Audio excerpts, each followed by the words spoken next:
The morning sun rose over the massive steel gates of the Galactic Academy of Advanced Sciences, casting long shadows across the endless line of young hopefuls waiting for their chance to enter the most prestigious institution in all of human space. The Academy sat on a floating platform above the clouds of New Terra, its white towers reaching toward the stars like fingers of light. Every year, exactly 100 students from across the 12 human colonies were selected to study here. Every year, millions applied. The competition was brutal and the selection process was said to be perfect. No mistakes, no exceptions. The Academy's computer systems were designed by the greatest minds in the galaxy, and they never failed. But on this particular morning, something was about to go very wrong, or perhaps very right. Maya Chen stood at the back of the line, her worn backpack hanging from one shoulder and her heart pounding so hard she thought everyone around her could hear it. She was 17 years old, small for her age, with messy black hair that she had tried and failed to brush properly that morning. Her clothes were simple and old, nothing like the expensive suits and dresses worn by the other candidates around her. She looked completely out of place, and she knew it. Maya came from Colony 12, the poorest and most distant of all human settlements. It was a mining colony, where people spent their lives digging precious metals from the ground and barely earning enough to survive. Nobody from Colony 12 had ever been accepted into the Galactic Academy. The colony didn't even have a proper school. Maya had taught herself everything she knew from broken data tablets she found in the garbage, from stolen hours in the colony's tiny public library, and from staring up at the stars and wondering what secrets they held. She wasn't supposed to be here. Her application had been rejected 2 months ago, just like she had expected. The rejection letter had been polite but firm. Her scores were too low, her background too disadvantaged, her potential too questionable. Maya had cried that night, but she had accepted it. Dreams were for other people, people with money and connections and opportunities, not for a girl from the mines. But then 3 weeks ago, another letter had arrived. This one was different.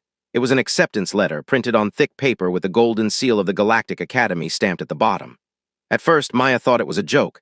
Then she thought it was a mistake. She had called the Academy 5 times to confirm, and each time the automated system had verified her acceptance. Maya Chen, Colony 12, student ID 47829. Accepted for the incoming class. Maya's mother had wept with joy. Her father, a man of few words who had spent 30 years in the mines, had hugged her for the first time since she was a little girl. The entire colony had pooled their money to buy her a ticket on the transport ship. She was their hope, they said. She was proof that even people like them could reach the stars. Standing in line now, Maya felt like a fraud. She still didn't understand why she had been accepted, and she was terrified that at any moment, someone would realize the mistake and send her back home. She kept her head down and tried to make herself invisible, hoping that if she was quiet enough, nobody would notice that she didn't belong. The line moved slowly forward, one candidate at a time passing through the great gates. Each person had to place their hand on a scanner, which would verify their identity and confirm their acceptance. Maya watched as rich kids in fancy clothes walked through confidently, their parents waving from the visitors' platform. She watched as nervous middle-class kids clutched their acceptance letters like shields, reassuring themselves that they belonged. She watched, and she waited, and she tried not to throw up from fear. "First time seeing the Academy," a voice asked from behind her. Maya turned to find a tall boy with bright red hair and a friendly smile. He wore an expensive-looking jacket with the emblem of Colony 3 stitched on the shoulder. Colony 3 was the wealthiest of all the settlements, known for producing politicians, scientists, and captains of industry. "Yes," Maya said quietly, "first time." "Me too," the boy said, "though I guess I've seen it in pictures 1,000 times. My whole family went here, 3 generations. My grandfather helped design the main research building." He pointed to a massive structure in the distance, its walls made entirely of glass that shifted colors with the light.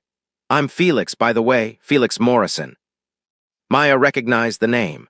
Morrison Industries was one of the biggest corporations in human space. They built starships, developed new technologies, and basically controlled the economy of half the colonies. Felix Morrison was probably richer than everyone in Colony 12 combined. "I'm Maya," she said, "Maya Chen." "Chen," Felix tilted his head.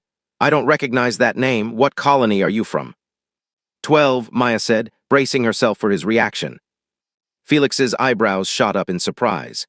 "Colony 12? Really? I didn't know they had an academy program there." "They don't," Maya admitted. "I'm the first one." "Wow," Felix looked genuinely impressed. "That's amazing. You must be incredibly smart to get in without any prep courses or special training. What's your specialty? Maya didn't know how to answer that question. She didn't have a specialty.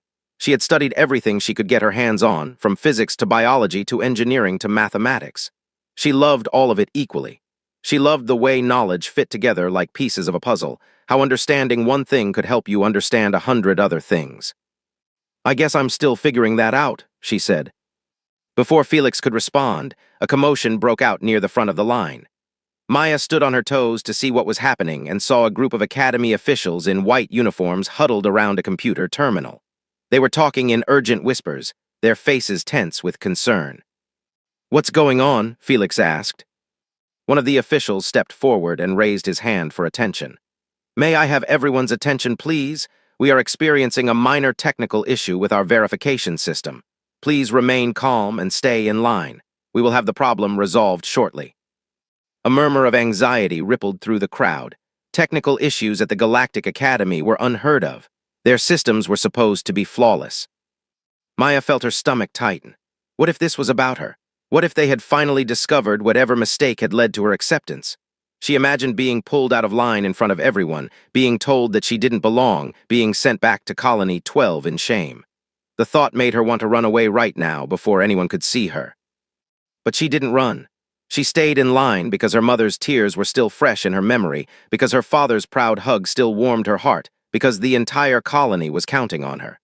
She stayed, even though every part of her wanted to flee. The officials continued their frantic discussion.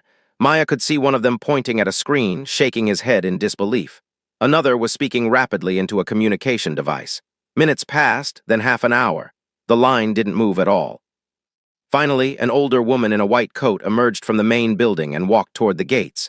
She had silver hair pulled back in a tight bun and sharp eyes that seemed to see everything. Maya recognized her from the Academy's promotional materials. She was Dr. Elena Volkov, the director of the Galactic Academy, one of the most respected scientists in human history. Dr. Volkov spoke briefly with the officials, examined the computer screen, and then turned to address the waiting crowd.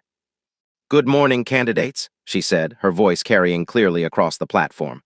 "I apologize for this delay. We have discovered a minor discrepancy in our records system. Some files appear to have been incorrectly sorted during a routine update last month. We are working to correct this issue, but in the meantime, we will proceed with verification using a backup system. Please be patient." Maya felt dizzy, files incorrectly sorted, a mistake in the system. This was it. This was the explanation for her acceptance. She was here because of a computer error, nothing more. At any moment they would find her name on the wrong list and everything would be over. The line began moving again, slowly. Maya shuffled forward with the others, her mind racing. She could still leave. She could slip away before anyone noticed. She could save herself the humiliation of being publicly rejected. But something kept her in place. Call it stubbornness, call it desperation, call it hope. Maya Chen had spent her entire life being told that she wasn't good enough, that she didn't belong, that girls from the mines couldn't dream of the stars. Just once, she wanted to prove them wrong, even if it was only for a few minutes, even if it all fell apart in the end. The line crept forward. Felix chatted nervously about his family's expectations, his voice a constant stream of background noise that Maya barely heard. She counted the people ahead of her. 20, 15, 10, 5. Then it was her turn. Maya stepped up to the scanner, her legs shaking. An official in a white uniform looked at her with tired eyes. Name and colony. "Maya Chen, Colony 12. The official typed something into his tablet, paused, and typed again. His eyebrows furrowed. He typed a third time. "1 moment, please," he said, and walked over to consult with another official.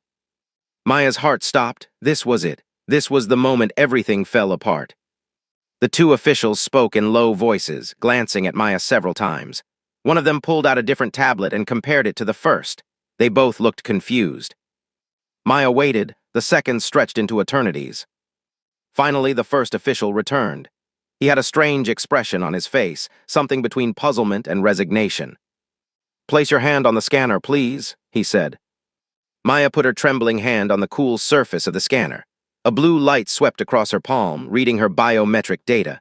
The screen flashed green. "Welcome to the Galactic Academy, Maya Chen," the official said. "You may proceed through the gates." Maya blinked. "What?" "You may proceed," the official repeated, already turning to the next person in line. Maya walked through the gates in a daze. She was inside. She had made it. Somehow, impossibly, she had made it. Behind her, she heard Felix whoop with joy as his own verification was approved. He caught up with her a moment later, grinning from ear to ear. "We did it," he exclaimed. "We're in, can you believe it?" Maya couldn't believe it. She kept waiting for someone to tap her on the shoulder and tell her it was all a mistake, but no one did. She walked across the polished marble courtyard, past the towering statues of great scientists and inventors, past the holographic displays showing the Academy's achievements, past the beautiful gardens filled with plants from every human colony. She was really here. She was really a student at the Galactic Academy. The new students were guided to a large auditorium for orientation. Maya sat in the back row, trying to take in everything around her. The seats were comfortable and clean, nothing like the broken chairs in Colony 12's library. The walls were decorated with murals depicting humanity's journey to the stars. The stage at the front held a podium made of something that looked like glass but glowed with an inner light. Dr. Volkov took the stage, and the room fell silent. "Welcome, new students," she began. "You are the best and brightest minds of your generation. You have been selected from millions of applicants to join us here at the Galactic Academy. Over the next 4 years, you will push the boundaries of human knowledge. You will discover things that have never been discovered. You will solve problems that have never been solved. You will shape the future of our species."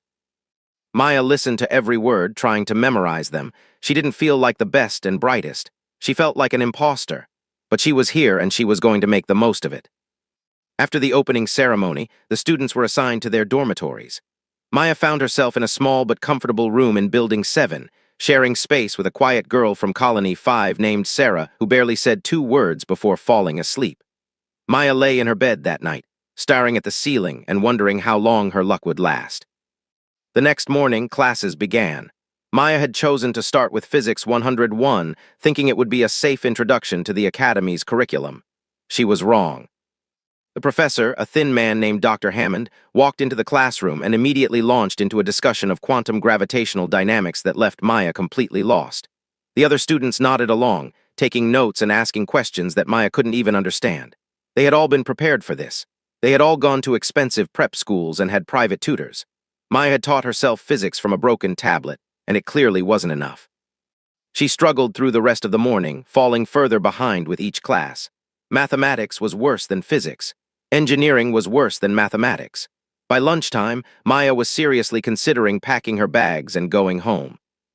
She sat alone in the cafeteria, staring at food that looked better than anything she had ever eaten and feeling too sick to take a single bite. Around her, other students laughed and talked and complained about classes that they all seemed to understand. Maya had never felt more alone in her life.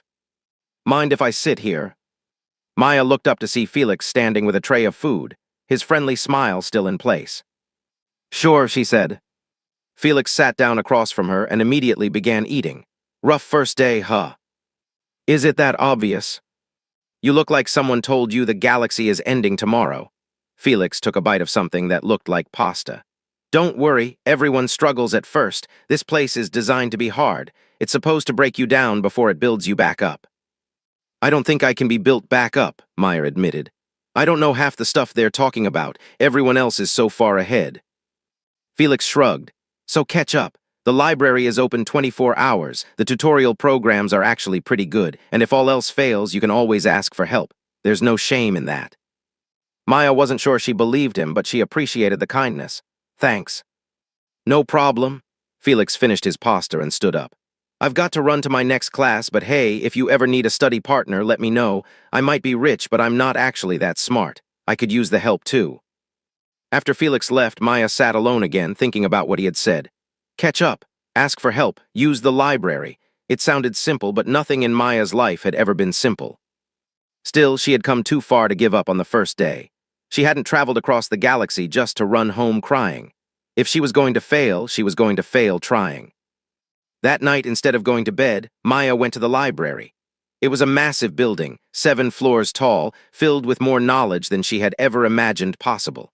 She found a quiet corner, pulled up the tutorial programs on a terminal, and began to study. She studied for hours. When her eyes started to hurt, she took a short break and then studied some more.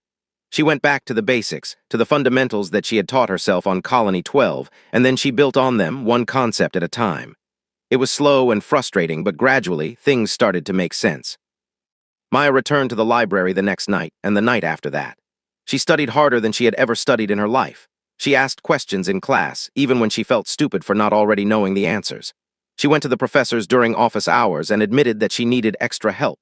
Some of them looked at her like she was wasting their time, but others were kind, patient, willing to explain things again and again until she understood.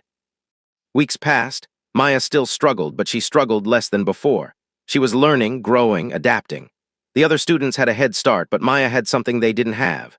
She had years of teaching herself, of figuring things out without anyone's help, of refusing to give up no matter how hard things got. That experience was worth something. 1 month into the semester, Dr. Hammond gave the class a surprise quiz. It was hard, harder than anything Maya had faced before. She worked through the problems carefully, using everything she had learned, and when she turned in her paper, she wasn't sure if she had passed or failed. The next day, Dr. Hammond returned the quizzes. He called each student's name and handed back their papers. Maya waited, her heart pounding. "Maya Chen," Dr. Hammond said. Maya walked to the front of the room and took her paper. She looked at the grade written at the top. "A perfect score." She stared at it, unable to believe her eyes. She had gotten the highest score in the class, higher than students who had studied physics their entire lives, higher than students with private tutors and expensive prep schools. Dr. Hammond was looking at her with a strange expression. "That was impressive work, Miss Chen, very impressive. I'd like to speak with you after class." Maya nodded, still in shock. She returned to her seat and looked at her paper again just to make sure she hadn't imagined it. The perfect score was still there. After class, Maya stayed behind as the other students filed out. Dr. Hammond sat at his desk, reviewing something on his tablet. "Miss Chen," he said without looking up, "your file says you're from Colony 12. "Yes, sir." Colony 12 doesn't have an advanced physics program. In fact, Colony 12 doesn't have much of an education system at all. "No, sir." Dr. Hammond finally looked at her. His eyes were sharp, analytical. "So how did you learn to solve problems that most graduate students can't solve?" Maya didn't know what to say. "I taught myself, sir. I found old textbooks and tutorials. I practiced a lot." "You taught yourself quantum gravitational dynamics from old textbooks." "I didn't know that's what it was called. I just knew it was interesting." Dr. Hammond was silent for a long moment. Then slowly he smiled. It was the first time Maya had seen him smile.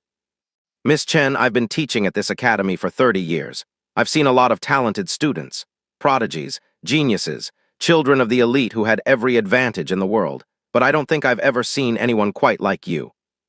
Maya felt her face grow hot. "Thank you, sir." "I'm going to be keeping an eye on you," Dr. Hammond said. "I think you might surprise us all." Maya left the classroom in a daze. For the first time since she had arrived at the academy, she didn't feel like an imposter. She felt like maybe, just maybe, she belonged here after all. But as she walked across the courtyard, she noticed something that made her stop. A group of officials in white uniforms was gathered near the main administrative building, speaking in hushed voices. Among them was Dr. Volkov, and she looked worried. Very worried. Maya watched as the officials hurried inside, their faces tense with concern. Something was wrong, something big. And Maya couldn't shake the feeling that somehow it had something to do with her. She didn't know how right she was. That night, while Maya slept, a team of technicians worked through the darkness in the Academy's central computer core. They were trying to trace the source of the file mix-up that had occurred during orientation. The error had seemed minor at first, just a few records sorted incorrectly. But as they dug deeper, they discovered something far more troubling. The mix-up hadn't been an accident. Someone had deliberately altered the Academy's database. Someone had switched files, changed records, and inserted false information. And whoever had done it was very, very good. The technicians worked for hours, following the digital trail. Eventually, they traced the intrusion back to its source. When they saw what they had found, one of them immediately called Dr. Volkov. "Director," the technician said, his voice shaking. "We've identified the hacker, but you're not going to believe who it is." The next morning, Maya was pulled out of class by two officials in white uniforms. They didn't explain why. They just told her to come with them. Maya's heart sank as she followed them across the courtyard. This was it. They had finally discovered the mistake. She was going to be expelled and sent home in disgrace. But the officials didn't take her to the exit gate. Instead, they led her to the main administrative building and up 7 flights of stairs to a door marked Director's Office. One of the officials knocked. A voice from inside said, "Enter." The door opened, and Maya stepped into Dr. Volkov's office. It was a large room filled with bookshelves and scientific instruments and photographs of the director standing with important people. Dr. Volkov sat behind a massive desk, her sharp eyes fixed on Maya. "Please sit down, Miss Chen," the director said. Maya sat in the chair across from the desk. Her hands were shaking. "Do you know why you're here?" Dr. Volkov asked. "I assume there was a problem with my acceptance," Maya said quietly. "I understand, I'll pack my things." "A problem with your acceptance?" Dr. Volkov raised an eyebrow. "Yes, you could say that. Miss Chen, tell me, do you know how to hack into computer systems?" Maya blinked, confused by the question. "What?" "Hacking, breaking into secure networks, changing data. Do you have any experience with that?" "No, ma'am. I've barely had access to a working computer. I learned most of what I know from broken tablets I found in the garbage." Dr. Volkov studied her for a long moment. "I see.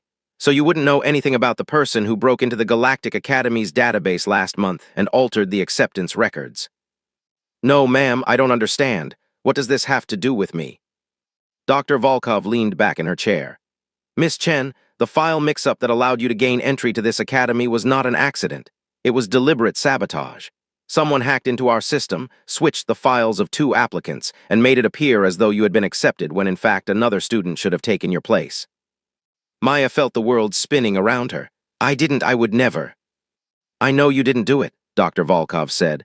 "The intrusion came from outside Colony 12, from outside the 12 colonies entirely, in fact. We traced it to a ship in deep space, one that disappeared before we could identify it." "Then why am I here?" "Because, Miss Chen, the question isn't who hacked our system. The question is why." Dr. Volkov leaned forward. "Why would someone go to such extraordinary lengths to ensure that a girl from the poorest, most distant colony in human space got into this academy? What do they know about you that we don't?" Maya shook her head, bewildered. "I don't know, I'm nobody. I'm just a miner's daughter who likes to read." "Nobody hacks the most secure computer system in the galaxy for a nobody." Dr. Volkov stood and walked to the window, looking out at the floating city below. "Miss Chen, I've read your real file. Your test scores were low because you never had proper education. Your background is disadvantaged because your colony has no resources, but your potential." She turned back to face Maya. "Your quiz score yesterday, perfect. Higher than anyone in the history of that class." "Dr. Hammond told you about that." "Dr. Hammond is not the only one keeping an eye on you." Dr. Volkov returned to her desk and sat down. "Miss Chen, someone out there believes you are special, special enough to risk everything to get you into this academy. I want to know why, and I think the only way to find out is to let you stay." Maya's heart skipped. "Stay, you mean I'm not expelled?" "Against my better judgment, no. You will remain a student here, but you will also be watched, closely. If anything unusual happens, if anyone contacts you, if you notice anything strange at all, you will report it to me immediately. Is that understood?" "Yes, ma'am, but what about the student whose place I took?" Dr. Volkov's expression softened slightly. "We've made arrangements for her to attend next year. She will not suffer because of this. The only question is whether you will prove worthy of this opportunity." Maya stood up, her legs still shaky. "I will, ma'am, I promise." "I hope so, Miss Chen, for all our sakes." Dr. Volkov waved her hand in dismissal. "You may return to your classes." Maya walked out of the office in a daze. Someone had hacked the most secure system in the galaxy to get her into this academy. Someone out there knew something about her, something important enough to risk everything for. But who and why? As Maya made her way back to class, she couldn't help but feel that her life was about to change in ways she couldn't begin to imagine. The file mix-up had let her through the gates, but whatever came next would determine whether she stayed. And somewhere out in the vast darkness of space, someone was watching, waiting, knowing that their plan had worked, that Maya Chen was exactly where she needed to be. The game had only just begun. 6 months had passed since Maya Chen learned the truth about her acceptance into the Galactic Academy. 6 months of classes, of studying, of proving to herself and everyone else that she deserved to be here. And 6 months of waiting for something to happen, for someone to reveal themselves, for the mysterious hacker to make contact. Nothing had happened. The silence was almost worse than knowing. Maya had thrown herself into her work, determined to make the most of this opportunity regardless of how it had come about. She had risen from the bottom of her class to somewhere near the middle, which might not have seemed impressive to anyone else but felt like climbing a mountain to her. She understood things now that had seemed like magic when she first arrived. Quantum physics, molecular engineering, advanced mathematics, all of it was slowly becoming clear in her mind. But she wanted more. She always wanted more. The academy library had become her second home. Maya spent every spare moment there, reading books that weren't on the curriculum, exploring subjects that her professors hadn't mentioned, following threads of curiosity wherever they led. The other students thought she was strange, spending so much time alone among the shelves. Felix told her she needed to relax, to make friends, to enjoy the experience of being young and brilliant. Maya smiled and nodded and went right back to reading. It was during one of these late-night study sessions that she found it. Maya was browsing through the restricted archives, a section of the library that students technically weren't supposed to access. But Maya had discovered months ago that the security on the archive terminals was outdated, easy to bypass with a few simple tricks she had figured out on her own. She didn't think of it as hacking, just as finding a way around unnecessary obstacles. The knowledge in those archives was too important to be kept locked away. She was looking for information about dark energy, a subject that had been bothering her since her astrophysics class. The professor had explained the basics, but there was something missing in his explanation, some piece that didn't quite fit. Maya wanted to understand it properly, completely, and that meant going beyond the standard textbooks. The search results were mostly technical papers, dense with equations and jargon that even Maya struggled to parse. But one result caught her attention. It wasn't a paper. It was a personal file, classified and hidden deep in the archives where no student should have been able to find it. The file was labeled Project Lighthouse. Maya hesitated. She had pushed her luck many times in the restricted archives, but she had never accessed anything truly secret. This file clearly wasn't meant for student eyes. Opening it could get her expelled for real this time. But curiosity was Maya's greatest strength and her greatest weakness. She couldn't walk away from a mystery. She had to know. She opened the file. What she found inside changed everything. Project Lighthouse was a research initiative that had operated 30 years ago, funded by the Galactic Academy and several major corporations.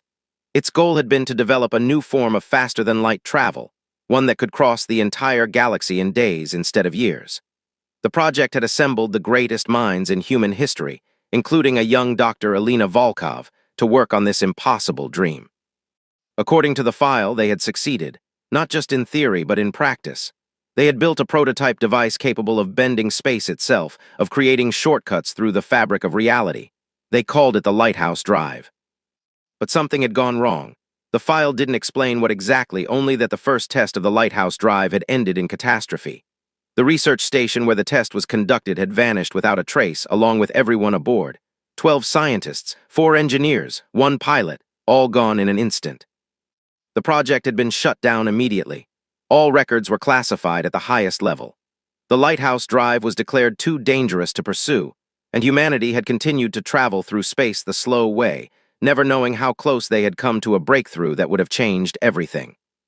Maya read through the file 3 times, her mind racing. This was incredible. This was history-changing. If the Lighthouse Drive worked, even partially, then everything humanity knew about space travel was wrong. There had to be more information somewhere, more details about what went wrong and how it could be fixed. She searched deeper, pulling up connected files and hidden documents. Most were corrupted or incomplete, fragments of data that had survived decades of neglect. But she found one more file that was intact. It was labeled Personnel Records, Project Lighthouse. Maya opened it and began scrolling through the names of the people who had worked on the project. Scientists, engineers, administrators. Most of them were dead now, victims of age or accident or the passage of time. Then she saw a name that made her blood run cold. Dr. Lin Chen, lead theoretical physicist, status, missing, presumed dead. Chen, her family name. Maya stared at the screen, her heart pounding. It could be a coincidence. Chen was a common name. There must be thousands of people in the colonies with that name. But she had to be sure. She clicked on the name and a personnel file opened. It included a photograph. The woman in the picture had sharp features, intelligent eyes, and long black hair pulled back in a practical style. She looked to be in her 30s. She looked exactly like Maya's grandmother. Maya had never met her grandmother. The woman had disappeared before Maya was born, before even Maya's mother was born. Family legend said she had been a minor scientist who died in a lab accident, nothing important. No one had ever told Maya that her grandmother had been a brilliant physicist working on technology that could change the galaxy. Maya sat back in her chair, her mind spinning. This couldn't be a coincidence. Someone had hacked the Academy's system to get her admitted. Someone who knew something about her that she didn't know herself. Someone who knew about her connection to Project Lighthouse. But why? Why now, 30 years after the project ended? What did they want from her? A soft chime broke Maya's concentration. It was after midnight, and the library was supposed to be closing. Maya quickly closed the files, erased her search history, and logged out of the terminal. She needed time to think, to process what she had learned. She was gathering her things when she noticed something strange. A light was blinking on the terminal she had just used. A small blue light that she had never seen before. Maya leaned closer to look at it. As she did, words appeared on the screen as if someone were typing them from far away. "Hello, Maya. We've been waiting for you to find it." Maya's breath caught in her throat. She looked around the library, but it was empty. There was no one else there. "Who are you?" she typed back. "Friends, family, we knew your grandmother. We know what she discovered. And we know what you are." "What am I?" "The key. You are the key to everything." Before Maya could respond, the screen went dark. The blue light stopped blinking. The terminal powered down completely, as if it had never been on at all. Maya stood alone in the darkened library, her heart racing and her mind full of questions. Whoever had contacted her knew about her grandmother. They knew about Project Lighthouse. They had been watching her, waiting for her to find this information. And they said she was the key. The key to what? Maya didn't sleep that night. She lay in her bed, staring at the ceiling, trying to make sense of everything she had learned. Her grandmother had been a genius physicist working on technology that could revolutionize space travel.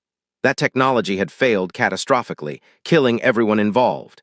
And now, 30 years later, someone believed that Maya was somehow connected to all of it. The next morning, Maya went to class as usual, but she couldn't concentrate. Her professor's voices faded into background noise as her mind kept returning to the mysterious message. She needed more information. She needed to understand what was really going on. After classes, she made a decision. She was going to confront the one person who might have answers. She was going to talk to Dr. Volkov. The director's office was on the 7th floor of the administrative building, behind a door that was always closed. Maya had been there once before, 6 months ago, when she had learned about the hacking. She had never gone back, but now she needed to. She knocked on the door. "Come in," Dr. Volkov's voice called from inside. Maya entered. The director was sitting at her desk, reviewing documents on a tablet.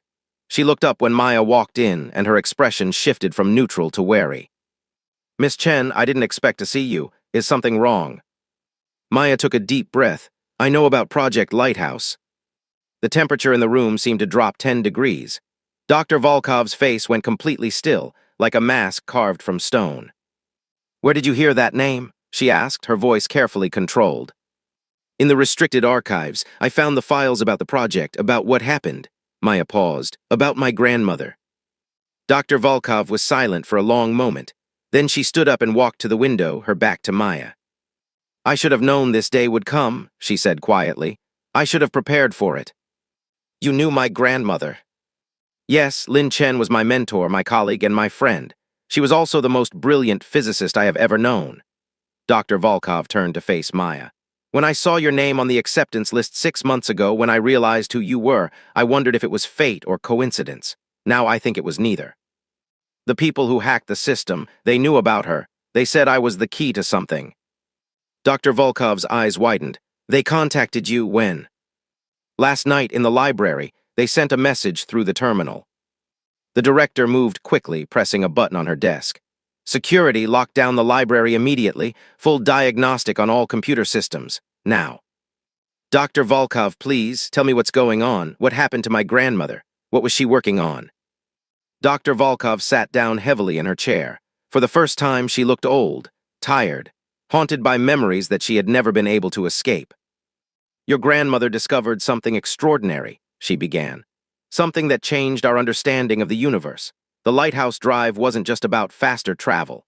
It was about tapping into a source of energy that exists outside our normal spacetime, something we called the void layer." "The void layer." Imagine that our universe is a sheet of paper. The void layer is the space between the paper and the table beneath it. It's always there, just beyond our reach, containing more energy than all the stars in the galaxy combined. Your grandmother found a way to access it. Maya's mind raced. That's what the lighthouse drive did. It drew energy from the void layer. Yes, and it worked perfectly, too perfectly. During the first test, we generated more power than we expected, much more. The system overloaded and the entire research station was pulled into the void layer. Everyone aboard was lost. Including my grandmother. Including Lynn, Dr. Volkov's voice cracked slightly. I was supposed to be on that station. I was supposed to die with them, but I was called away at the last moment for a meeting. A stupid, pointless meeting that saved my life. Maya felt a strange mix of emotions. Grief for a grandmother she had never known, anger at the secrets that had been kept from her, and underneath it all, a burning curiosity that refused to be extinguished. The people who contacted me, she said. They said I was the key to what? I don't know, but I have a theory. Dr. Volkov leaned forward. When we tested the lighthouse drive, we noticed something strange. The system responded differently to different operators. Some people couldn't make it work at all. Others could make it work, but only at low power. But your grandmother, she had a gift. The system responded to her in ways we couldn't explain. It was as if the void layer recognized her, welcomed her. You think I have the same gift? You have her mind. I've seen your work, Miss Chen. The way you solve problems that others can't even understand. The way you see patterns where others see chaos. You think the way she did. If the gift is genetic, if it's passed down through bloodlines, then yes, you might have it too. Maya thought about all the times she had looked at a problem and somehow known the answer before she could explain how. All the times she had felt a strange pull toward physics and mathematics, as if they were calling to her. All the times she had wondered why she was different from everyone else in her colony. What do they want from me? She asked. The people who contacted me, what do they expect me to do? I don't know, but whoever they are, they've been planning this for a long time. They knew exactly how to get you into this academy, exactly how to lead you to the right information. They're manipulating you, Maya, using you for something. Then what should I do? Dr. Volkov was quiet for a moment. That's your choice to make. You could walk away, go back to your colony, forget everything you've learned. You would be safe. But I wouldn't know the truth. No, you wouldn't. Dr. Volkov stood and walked to a cabinet in the corner of her office. She pulled out a small metal box and brought it back to her desk. Your grandmother left this behind when she disappeared. I've kept it all these years, not knowing what to do with it. I think it's time I gave it to you. She opened the box. Inside was a small device about the size of Maya's palm, made of a material that seemed to shimmer and shift in the light. It looked like nothing Maya had ever seen before. What is it? We never figured that out. Lynn was working on it in secret, apart from the main project. She never told anyone what it was for, but she wrote your name on the inside of the box. Your name, Maya, 30 years before you were born. Maya felt a chill run down her spine. That's impossible. I know, but there it is. Dr. Volkov held out the device. Whatever this is, whatever your grandmother was planning, it was meant for you. The choice is yours whether to pursue it. Maya took the device. It was warm in her hands, warmer than it should have been. As her fingers closed around it, she felt something strange. A pulse, like a heartbeat, deep inside the shimmering metal, and for just a moment she heard a voice, soft and distant, calling her name. The voice sounded like her grandmother. Maya left Dr. Volkov's office in a daze, the device hidden in her pocket. Her grandmother had known about her 30 years before she was born. Her grandmother had left something for her, something important. And somewhere out there, a group of people was waiting for her to figure out what it all meant. She needed to find them. She needed to understand. But first, she needed to learn more about the lighthouse drive. She needed to understand the science behind it, to figure out how it worked and why it had failed. Only then could she hope to discover what her grandmother had been planning. Maya threw herself into her studies with new intensity. She attended every class, took every extra course, spent every free moment in the library. But now her research had a focus, a purpose. She was learning everything she could about quantum physics, about energy manipulation, about the theoretical structures that might exist beyond normal space-time. Her professors noticed the change. Dr. Hammond, who had been keeping an eye on her since the first quiz, started giving her extra assignments, advanced problems that weren't part of the normal curriculum. Maya solved them all, often finding solutions that even Dr. Hammond hadn't considered. You have a remarkable mind, Miss Chen, he told her one afternoon. I've never seen anyone learn so quickly. I have good motivation, Maya replied. Motivation can only take you so far. There's something else at work here, something special. Maya thought about what Dr. Volkov had said about her grandmother's gift, about the void layer that seemed to respond to certain people. Was that what made her different? Was she somehow connected to forces beyond normal understanding? She didn't know, but she was determined to find out. Weeks passed. Maya continued to excel, to learn, to grow. She kept the strange device with her at all times, studying it in private moments, trying to understand its purpose. Sometimes, when she held it, she felt that pulse again, that warmth, that distant voice. It was trying to tell her something. She just couldn't figure out what. Then one night, everything changed. Maya was in her dorm room, alone. Sarah, her roommate, was away visiting family for the weekend. Maya sat on her bed with the device in her hands, turning it over and over, searching for answers. The device began to glow. It was subtle at first, just a faint shimmer in the dim light of the room. But it grew brighter, stronger, until the whole room was filled with a soft blue radiance. Maya felt the warmth spreading through her hands, up her arms, into her chest. She felt the pulse beating in time with her own heart. And then she saw it. The room around her faded, replaced by something else. She was standing in a place that looked like nothing she had ever imagined. Above her, instead of a ceiling, there was an endless expanse of swirling lights, colors that had no names, shapes that defied geometry. Below her, instead of a floor, there was darkness, deep and infinite, stretching down forever. She was in the void layer. "Hello, Maya." Maya spun around. Standing behind her was a woman with sharp features, intelligent eyes, and long black hair. She looked exactly like the photograph in the personnel file. "Grandmothers." Lin Chen smiled. "In a way, I'm not really here and neither are you. This is a projection, a message encoded into the device I left for you. I knew you would find it someday. I knew you would come looking for answers." "How did you know about me? I wasn't even born yet." "The void layer exists outside of time as we understand it. When I connected with it, I could see things that hadn't happened yet. I could see you, Maya, my granddaughter, the one who would finish what I started." Maya felt tears forming in her eyes. "What happened to you? Are you dead?" "I don't know. When the research station was pulled into the void layer, we weren't destroyed. We were transformed. We exist here now in a state that's neither life nor death. We've been waiting, watching, hoping that someone would come who could bring us back. The people who contacted me, they're the other scientists from the project. Yes, they've been guiding you, preparing you for this moment, but they can only do so much from here. The rest is up to you." "What do I need to do?" Lin's projection flickered. "The lighthouse drive failed because we didn't understand the void layer well enough. We drew too much energy too quickly. The system collapsed.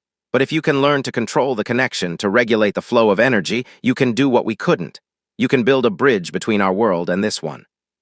A bridge to bring you back. A bridge to change everything. The void layer contains enough energy to power humanity forever. It contains knowledge beyond anything in your universe. It contains the answers to questions you haven't even thought to ask yet. And you, Maya, are the key to unlocking it." The projection flickered again, growing fainter. "The device will guide you," Lin said.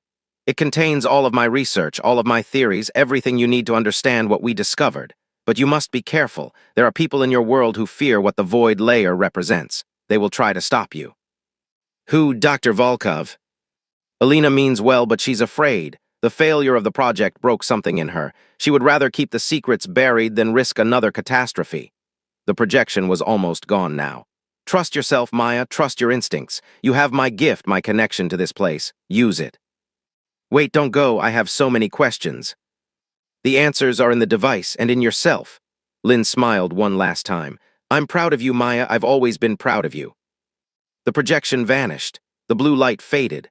Maya found herself back in her dorm room, sitting on her bed, the device dark and cold in her hands. But she wasn't the same person she had been 5 minutes ago. She had seen the void layer. She had spoken with her grandmother. She knew now what she had to do. Maya looked at the device with new eyes. It contained her grandmother's research, everything she needed to understand the lighthouse drive. It would take months, maybe years, to study it all. But she had time. She had motivation, and she had a gift that no one else in the academy possessed. She was going to finish what her grandmother started. She was going to build a bridge to the void layer, and she was going to bring the lost scientists home. But first, she had to keep her discoveries secret. Dr. Volkov had warned her that there were people who would try to stop her. Until Maya understood exactly what she was dealing with, she couldn't trust anyone. Well, maybe one person. Maya found Felix in the cafeteria the next morning, eating breakfast alone. He looked up when she sat down across from him, surprised by her intensity. "Hey, Maya, you okay? You look like you haven't slept in days." "I need your help," Maya said quietly. "I've discovered something big, and I can't do it alone." Felix put down his fork. "What kind of something?" Maya hesitated. She barely knew Felix, really. He was rich, connected, part of the establishment that she had always been outside of. Could she trust him? But she remembered how kind he had been on her first day, how he had encouraged her when everyone else ignored her. He had never treated her like she was less than him. He had treated her like an equal. "I can't tell you everything yet," she said. "But I can tell you this. There's technology out there that could change the galaxy. My grandmother helped create it 30 years ago, and now I'm the only one who can finish her work. But there are people who will try to stop me. I need someone I can count on." Felix was quiet for a long moment. "This sounds dangerous." "It is. And probably illegal." "Probably. And you're asking me to help anyway." "Yes." Felix grinned. "Finally, I was starting to think nothing interesting would ever happen at this place." He leaned forward. "I'm in. What do we do first?" Maya smiled for the first time in days. "First, we learn everything there is to know about quantum energy manipulation. Then we build something that's never been built before." "Sounds like fun," Felix said. And so began the second phase of Maya's journey. With Felix by her side and her grandmother's device in her hands, she set out to unlock the secrets of the void layer. The road ahead would be long and dangerous, filled with obstacles she couldn't yet imagine. But Maya was ready. She had been waiting her whole life for this, even if she hadn't known it. Now, finally, she understood why she was different, why she had always felt like she was meant for something more than the minds of Colony 12. She was the key, the bridge between worlds. And nothing was going to stop her from fulfilling her destiny. Months passed, and Maya worked in secret, absorbing the knowledge contained in her grandmother's device. The device, which she had started calling the beacon, was far more advanced than anything she had seen at the academy. It was like a computer, a library, and a teacher all in one. When she held it, information flowed directly into her mind. Concepts that would have taken years to learn became clear in moments. Felix helped when he could, using his family connections to acquire equipment and materials without raising suspicion. He didn't fully understand the science Maya was working with, but he understood logistics, planning, and how to get things done. Together, they were a surprisingly effective team. But as Maya learned more, she realized that the task ahead of her was even more challenging than she had imagined. Building a stable bridge to the void layer required not just understanding the theory, but developing entirely new technologies. The original lighthouse drive had failed because it was too crude, too powerful. Maya needed to create something more precise, more controlled. She began sketching designs in her notebooks, mathematical equations that described the flow of energy between dimensions. Some of her ideas came from her grandmother's research. Others came from her own intuition, that strange connection to the void layer that seemed to guide her thoughts. One evening, while working in an abandoned laboratory that Felix had found in the academy's basement, Maya made a breakthrough. "I've got it," she breathed, staring at the equations on her tablet. "I know how to stabilize the energy flow." Felix looked up from the machinery he was assembling. "You figured it out." The original drive tried to create a direct tunnel between our universe and the void layer. That's like trying to connect two oceans with a single pipe. The pressure was too great and everything collapsed. But what if we don't create a tunnel? What if we create a membrane instead? A thin barrier that allows energy to pass through slowly, controlled amounts at a time. A membrane like a filter. Exactly like a filter. Maya was talking fast now, her excitement building. The void layer has infinite energy, but we don't need infinite energy. We just need enough to power the bridge to create a stable connection. If we can regulate the flow, we can prevent the overload that destroyed the first project. That sounds possible. Can you actually build it? Maya looked at the equations again. I think so, but it's going to take time, and we're going to need materials that aren't available at the academy. Leave that to me, Felix said. What kind of materials? Maya gave him a list. Most items were exotic alloys and rare earth elements that could only be found in certain parts of the galaxy. Getting them would be expensive and complicated. But Felix just smiled. My family's company has mining operations throughout the colonies. I can get anything you need. Won't someone notice? Not if I'm careful. Trust me, Maya. I know how to move things around without leaving a trail. Over the following weeks, Felix acquired everything on Maya's list. She didn't ask how he did it, and he didn't volunteer the information. All that mattered was that the materials arrived piece by piece, allowing Maya to continue her work. The device she was building looked nothing like the original lighthouse drive. It was smaller, more elegant, designed with a precision that her grandmother's generation hadn't possessed.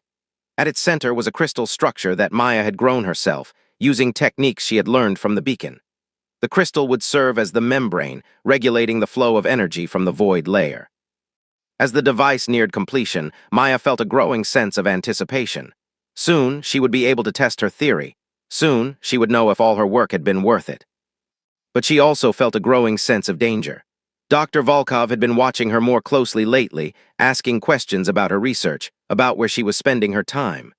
Maya had managed to deflect the questions so far, but she knew it couldn't last forever. And there were other concerns as well. Several times, Maya had felt like she was being followed. Shadowy figures at the edge of her vision, footsteps that seemed to echo her own. She couldn't be sure if it was paranoia or something real. But she took precautions anyway, varying her routes, using hidden passages that Felix had found in the Academy's old blueprints. Finally, the device was ready. Maya stood in the basement laboratory, looking at her creation. It sat on a metal table in the center of the room, surrounded by equipment and monitors. The crystal at its core glowed faintly, pulsing with an inner light that seemed to respond to Maya's presence. "Are you sure about this?" Felix asked. He stood by the door, ready to run if anything went wrong. "No," Maya admitted, "but I'm going to do it anyway." She reached out and placed her hand on the device. The moment her fingers touched the surface, she felt the connection. The same warmth, the same pulse that she felt when holding the beacon, but stronger now, much stronger. The crystal began to glow brighter. The monitors showed energy readings climbing steadily. Maya closed her eyes and focused, reaching out with her mind toward the void layer. She felt it responding, a vast, infinite presence just beyond the edge of perception. It was curious, interested, drawn to her like a moth to a flame. Maya could feel its power, its incomprehensible scale. It was like standing at the edge of an ocean and trying to comprehend its depth. But she wasn't trying to comprehend it. She was trying to communicate with it. "Hello," she whispered, not with her voice but with her thoughts. "I'm Maya, I'm trying to build a bridge." The response came not in words but in feelings, acceptance, recognition, welcome. The crystal flared with light. Energy flowed through the device, through Maya, through the room. The monitors showed readings that should have been impossible, but the system held, the membrane worked, the flow was stable. Maya opened her eyes and saw something extraordinary. A window had opened in the air in front of her. Not a physical window, but something else. A tear in the fabric of reality, showing the swirling lights and impossible colors of the void layer beyond. And through that window she could see figures, the lost scientists, her grandmother. They were waving at her. Maya, Lin Chen's voice came through the window, distant but clear. "You did it. You actually did it." "I found a way to stabilize the connection," Maya said, tears streaming down her face. "I can bring you home." "Not yet. The window is too small, too fragile. You need to make it stronger, wider. But this is the first step. This is proof that it can be done." "I'll keep working. I'll figure it out." "I know you will. You're my granddaughter," Lin smiled. "I'm so proud of you, Maya, so proud." The window began to shrink. The energy readings on the monitors were dropping, the connection fading. "Wait," Maya called out. "Don't go." "We'll be here," Lin said. "We'll always be here, waiting for you to finish what you started." The window closed, the crystal dimmed, the device powered down. Maya stood alone in the laboratory, exhausted but triumphant. She had done it. She had created a stable connection to the void layer. She had seen her grandmother, spoken to her, proven that the lost scientists were still alive. Now she just had to figure out how to bring them home. Felix was staring at her with wide eyes. "That was incredible. I saw there were people on the other side, your grandmother." "Yes, and the others from the original project. They're alive, Felix, trapped in the void layer, but alive." "Can you get them out?"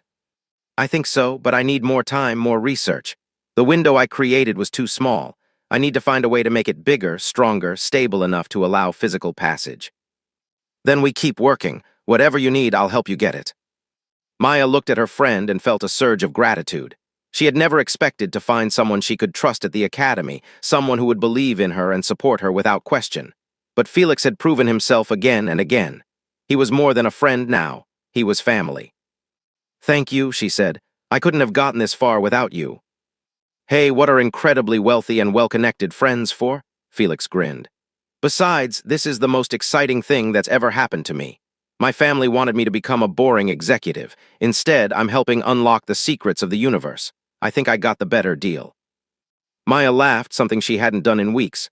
We're just getting started. The hard part is still ahead.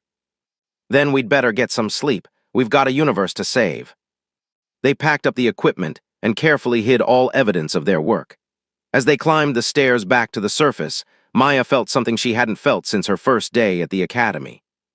Hope. She had proof now, proof that her grandmother's theories were correct, proof that the void layer could be accessed safely, proof that the lost scientists could be rescued. But she also knew that the next phase would be far more dangerous. To create a window large enough for physical passage, she would need more resources, more power, and more time. And sooner or later, someone was going to notice what she was doing. The question was whether she could finish her work before that happened. As it turned out, she had even less time than she thought. The alarm came at 3 in the morning, shattering the silence of Maya's dreamless sleep. Red lights flashed in her dorm room. A mechanical voice repeated the same message over and over. Security breach. All students must remain in their rooms. Security breach. All students must remain in their rooms. Maya's first thought was that they had found the laboratory. Her second thought was that she needed to destroy the evidence before anyone could connect it to her.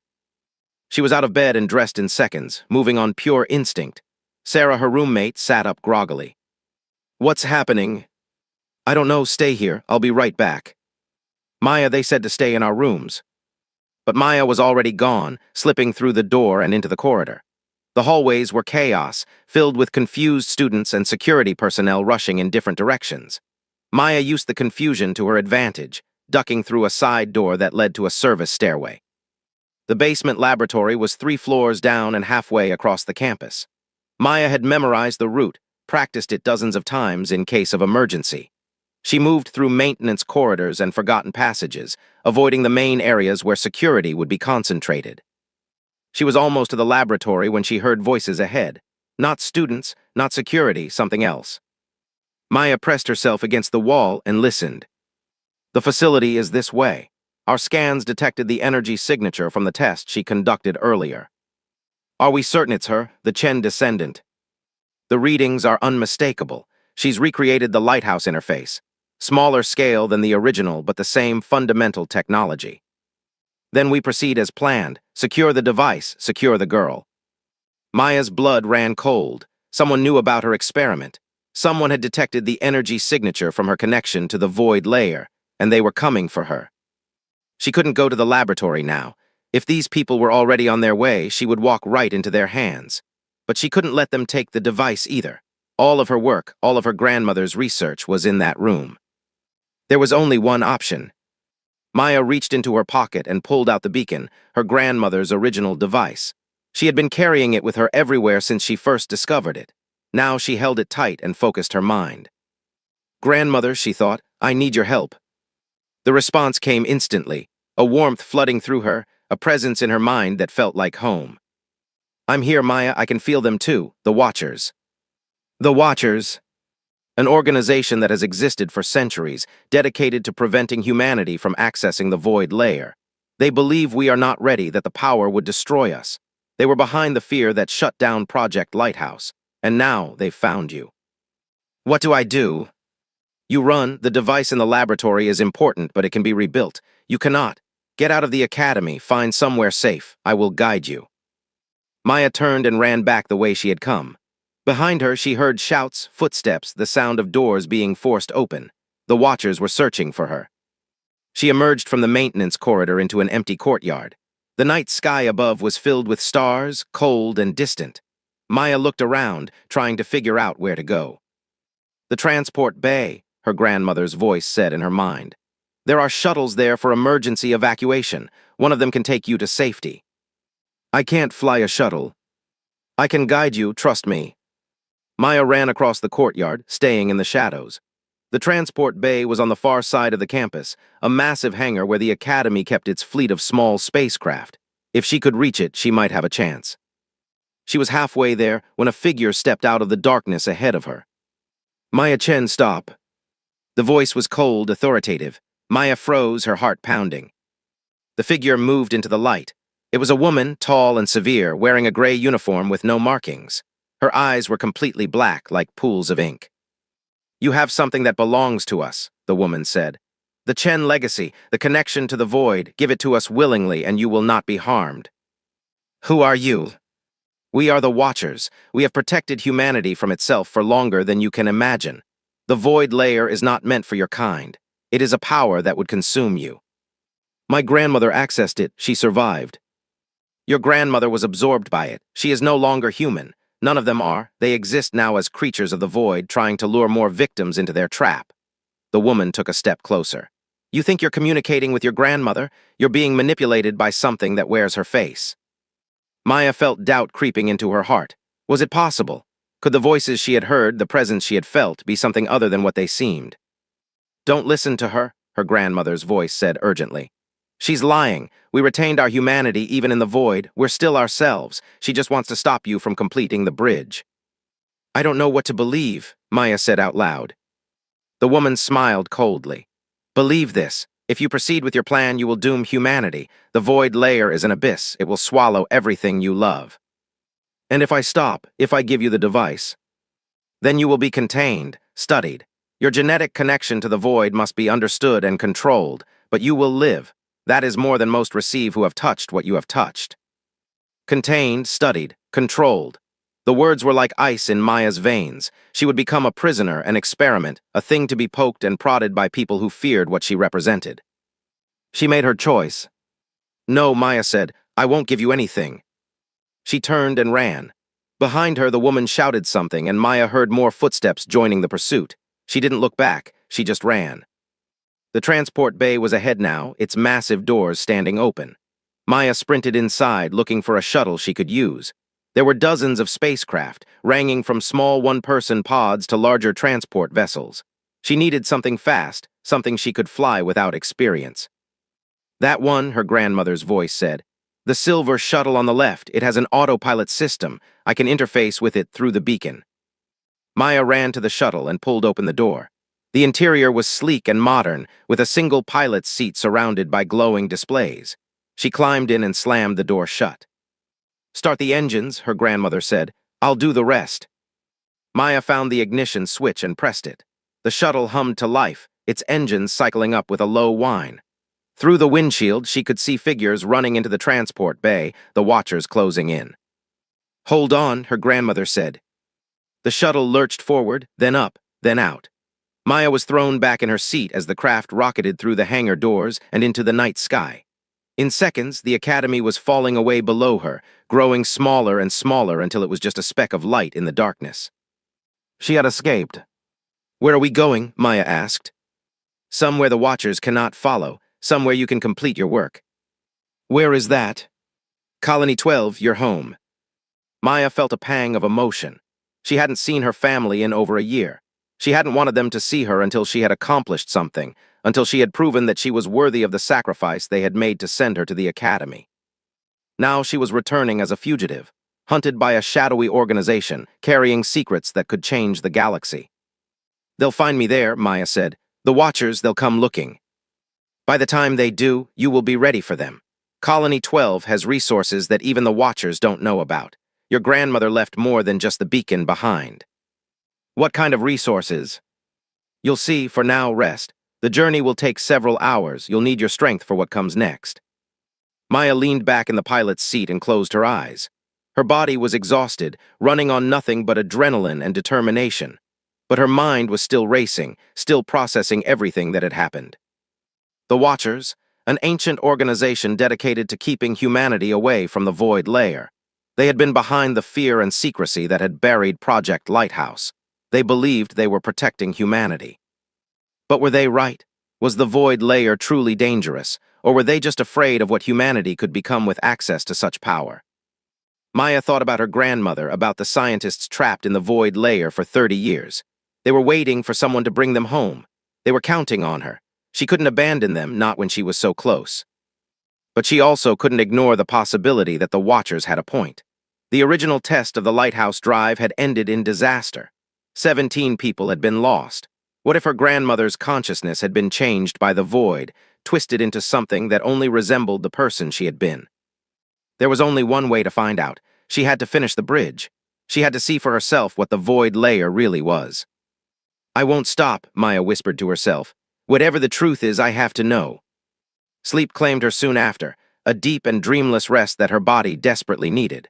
When she woke, the shuttle was descending through a thick layer of clouds, and the familiar gray landscape of Colony 12 was visible through the windshield. Home. The shuttle landed in a field outside the main settlement. Maya climbed out and looked around. Nothing had changed. The same ugly mining structures, the same pollution-stained sky, the same poverty and desperation that she had grown up with. But now she saw it differently. This wasn't just a place of hardship.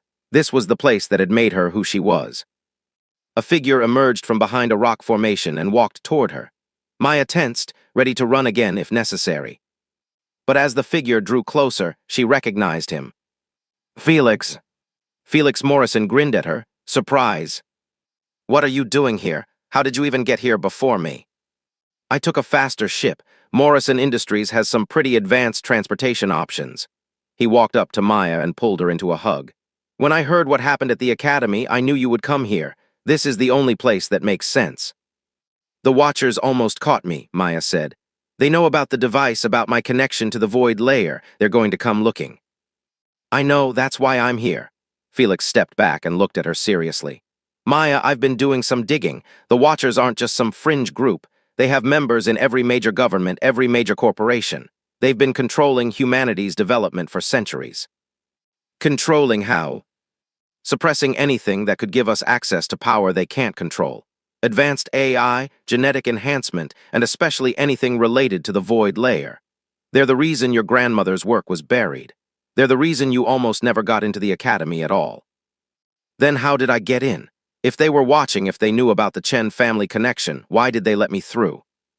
Felix smiled mysteriously, because they weren't the only ones watching. Maya felt a chill. The hack, the file mix-up that got me accepted, it wasn't random, someone specifically helped me get in. The lost scientists, your grandmother and the others. They've been working from the void layer for 30 years, subtly influencing events, waiting for the right moment, the right person. They couldn't do much, just tiny nudges here and there. But it was enough. It got you to the academy, got you access to the information you needed, set you on the path to finish their work. My grandmother said she could see the future from the void layer. She knew I would be born. She left the beacon for me. And now you're the only one who can complete the bridge. The Watchers know it. They'll do anything to stop you. Maya looked out at the gray landscape of her home colony. Somewhere in those mines, in that poverty and desperation, there were resources that could help her. Her grandmother had said so. She mentioned that there were things here, Maya said. Resources that the Watchers don't know about. What did she mean? I think I know. Felix pulled out a data pad and showed her a map. Before Project Lighthouse was shut down, your grandmother secretly moved some of the research equipment here. She buried it deep in the mines, disguised it as mining machinery. It's been sitting there for 30 years, waiting. She knew the project would fail. She knew she would be trapped. She saw multiple possible futures. In some, the project succeeded. In others, it failed. She prepared for both. Felix put the data pad away.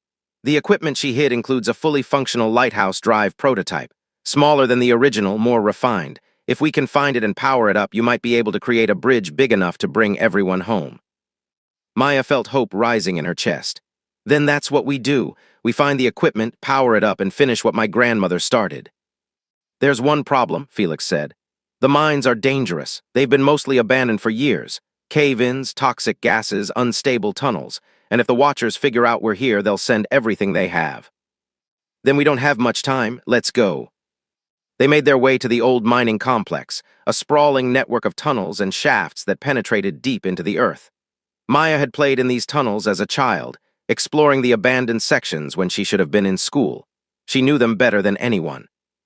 Felix had brought equipment, flashlights and oxygen masks and mapping devices. They descended into the darkness together, following the coordinates that Lin Chen had hidden in the beacon decades ago. The tunnels were even worse than Maya remembered.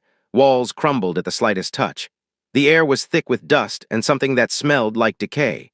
Strange sounds echoed from the depths, the groans of a planet slowly collapsing in on itself. But they pressed on, following the map deeper and deeper. Hours passed. Maya's legs burned with exhaustion. but finally they reached their destination. A massive metal door stood at the end of a narrow passage, buried under decades of dust and debris. On the door was a symbol that Maya recognized, the emblem of Project Lighthouse, a beam of light reaching toward the stars.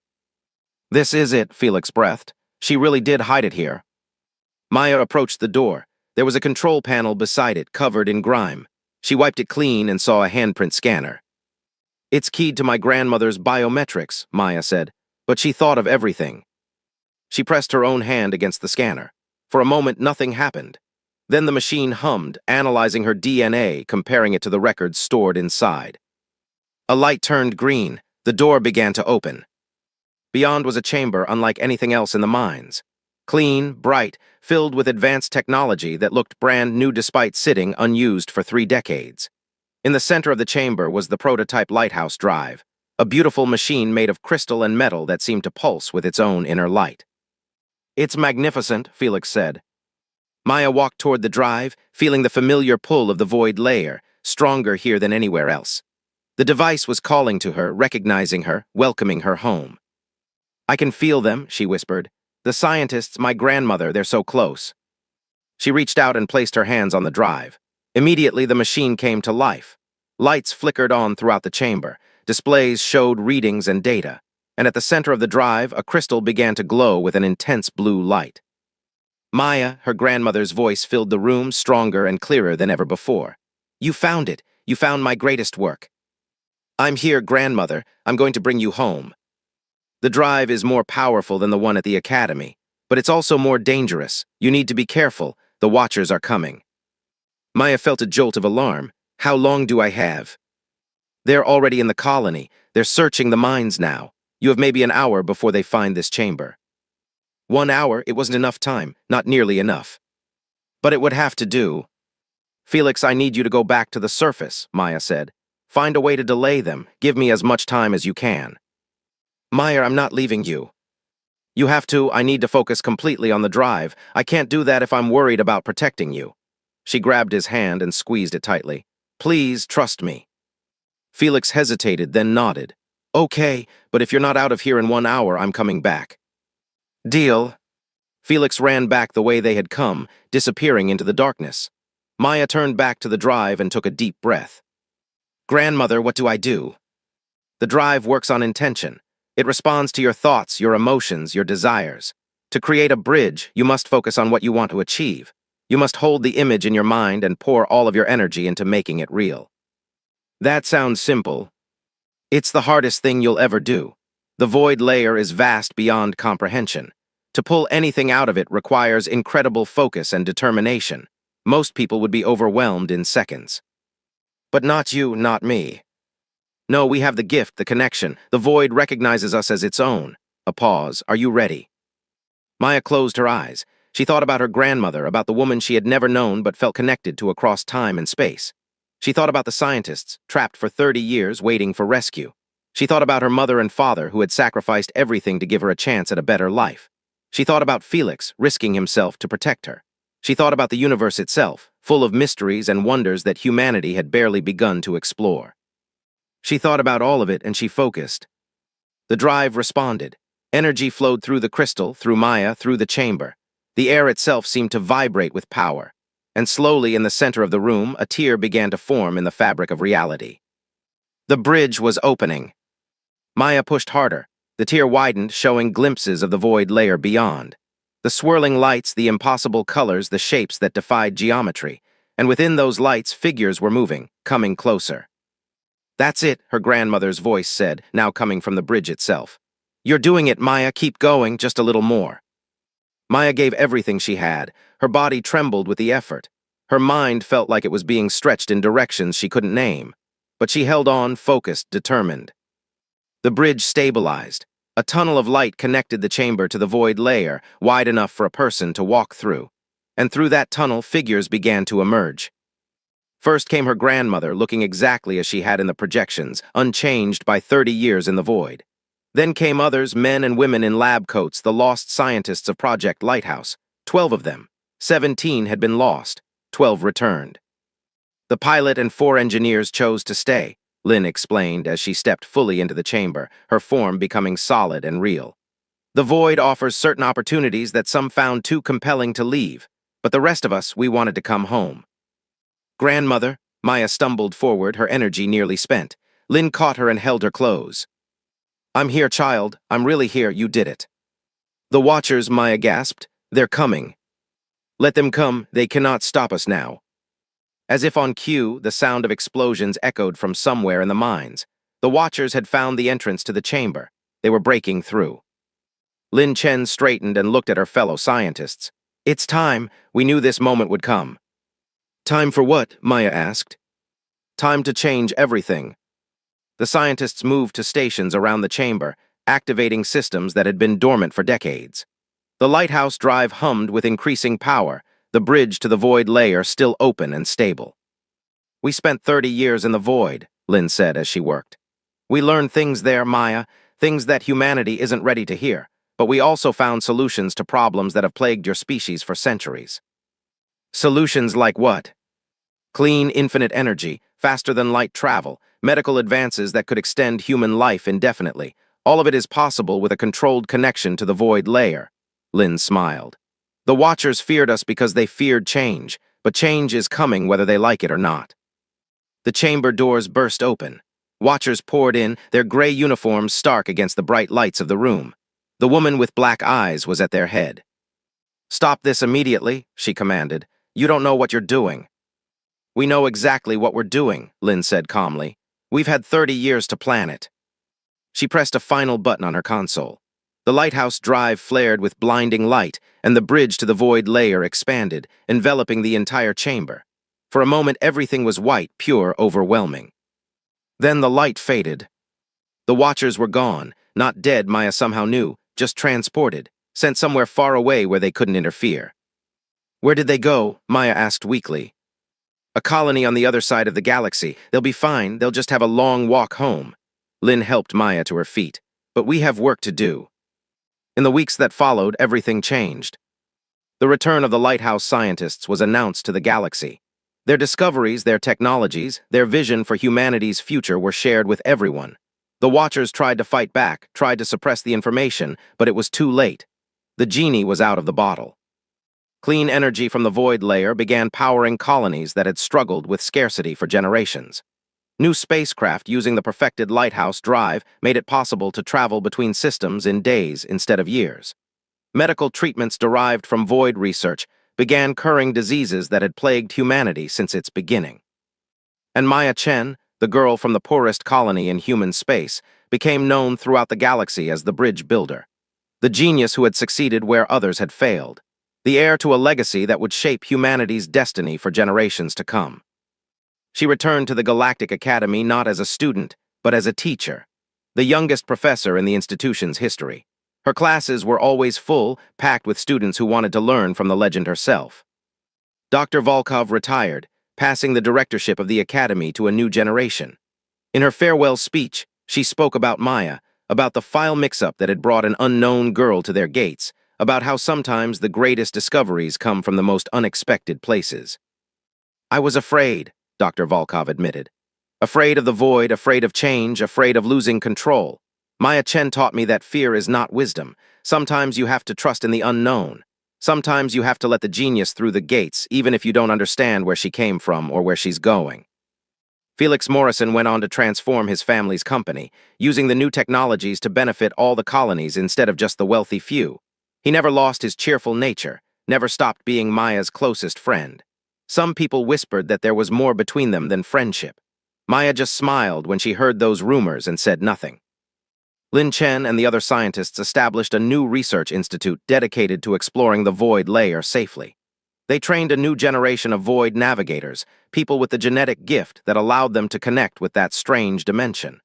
Maya was their first and greatest student, but she was far from the last. The Watchers eventually returned from their exile. Some of them joined the new order, accepting that they had been wrong to fear progress. Others retreated into the shadows, still convinced that humanity was making a terrible mistake. But their power was broken. They could no longer control the future. Maya often thought about the file mix-up that had started everything. A simple error in a computer system, a random accident that had changed her life. Except it wasn't random. It wasn't an accident. It was the result of 30 years of careful planning by beings who existed outside of normal time, who could see the future and work toward it with infinite patience. Her grandmother had seen her before she was born, had known what she would become, had set in motion the events that would lead to this moment. Sometimes Maya found that comforting. Sometimes it terrified her. The idea that her life had been predetermined, that her choices had been guided by forces beyond her understanding. Was she truly free, or was she just playing out a script that had been written decades ago? She asked her grandmother about it once, during a quiet moment in the research institute. "Did I ever really have a choice?" Maya asked. "Or was all of this decided before I was born?" Lynn considered the question carefully. "The void shows possibilities, not certainties. I saw futures where you succeeded and futures where you failed. I saw futures where you never made it to the academy at all. The choices were always yours, Maya. We just tried to give you the opportunities to make them. So I could have failed, I could have given up. Yes, many versions of you did, but you didn't. You kept pushing, kept learning, kept fighting. That was your choice, not ours." Maya nodded slowly. "I suppose that's the best any of us can hope for, the chance to choose." "That's all the gift really is," Lynn agreed. "Not power, not special abilities, just the chance to see a little further, choose a little more wisely. The rest is up to you." Years passed. Maya grew from a young woman into a legend. She made discoveries that her grandmother had never imagined, pushed the boundaries of human knowledge further than anyone had thought possible. She traveled to distant galaxies, met species that humanity had never known existed, saw wonders that no words could describe. But she always remembered where she had come from. The mines of Colony 12, the broken tablets she had used to teach herself, the mother and father who had sacrificed everything to give her a chance. She returned to Colony 12 often, using her influence to transform the struggling settlement into a thriving center of learning and opportunity. The mines were replaced with research facilities. The gray skis were cleaned by void-powered environmental systems. The poverty and desperation gave way to hope and prosperity. The girl who had arrived at the Galactic Academy wearing old clothes and carrying a worn backpack, who had felt like an imposter among the wealthy and privileged, who had wondered every day when someone would realize she didn't belong, that girl was gone. In her place was a woman who had shaped the destiny of an entire species. And it had all started with a file mix-up, a computer error that let a hidden genius through the gates. Or maybe it had started even earlier. Maybe it had started 30 years before Maya was born, when a brilliant physicist named Lin Chen first touched the void layer and saw the future stretching out before her like an endless ocean of possibility. Or maybe it had started even earlier than that. Maybe it had started with the first human who looked up at the stars and wondered what was out there. The first one who dared to dream of reaching beyond the limits of their small world. Maya liked to think that was where it really started, with curiosity, with wonder, with the simple, irresistible desire to know more. That was the true gift, not genetics, not destiny, not the connection to the void layer, just the unquenchable thirst for knowledge that had driven her from the first moment she could remember. And as long as there were people who felt that thirst, who looked at the universe and saw not limits but possibilities, humanity would continue to grow, to learn, to evolve. The file mix-up had let Maya through the gates, but it was Maya herself who had walked through them, who had kept walking no matter how hard the path became, who had never stopped reaching for the stars. That was the real story, not of fate or destiny or ancient conspiracies, but of a girl who refused to accept that her circumstances defined her potential, who proved that genius could come from anywhere, that the greatest discoveries could be made by the most unlikely people, that the future belonged to those who were brave enough to claim it. The gates of the Galactic Academy still stand today, centuries after Maya first passed through them. And every year, thousands of hopeful students line up to enter, dreaming of following in her footsteps. Some of them come from wealthy families with every advantage. Some of them come from places as poor and forgotten as Colony 12 once was. Some of them have perfect scores and letters of recommendation. Some of them are admitted through errors in the system, mix-ups and accidents that give them chances they were never supposed to have. It doesn't matter. The Academy learned its lesson long ago. You never know which student will change the galaxy. You never know which genius is hiding behind an unremarkable file. You never know what miracles are waiting to be discovered in the most unlikely minds. So they let them all through the gates, and they watch and they wait. Because somewhere out there, another Maya is growing up. Another hidden genius waiting for her chance. Another bridge builder ready to connect humanity to wonders beyond imagination. The universe is infinite, the possibilities are endless, and the future is waiting for those who are brave enough to reach for it. Just like Maya Chen once did. Just like she still does, somewhere out among the stars, forever exploring, forever discovering, forever proving that the greatest journeys begin with a single step through an open gate. The end is never really the end. It's just the beginning of a new story. And Maya Chen's story, the story that started with a file mix-up, the story of a hidden genius who changed everything, that story will be told for as long as there are humans left to tell it. Because some stories are too important to forget. Some legends are too inspiring to fade. And some girls from mining colonies are too determined to ever stop reaching for the stars. That was Maya, that is Maya, that will always be Maya. The genius who was never supposed to be there. The girl who was never supposed to succeed. The woman who proved that impossible is just another word for not yet. And somewhere in the infinite expanse of the void layer, Lin Chen watches her granddaughter and smiles. She always knew Maya would be extraordinary. She saw it 30 years before Maya was born. She bet everything on it, planned everything around it, sacrificed everything for it. And she was right. The file mix-up that let a hidden genius through the gates was never really an accident at all. It was the beginning of humanity's greatest adventure, the first step on a journey that would never end. And it was all because one girl refused to accept that she didn't belong. That's the power of belief, the power of determination, the power of a genius who doesn't know she's supposed to fail.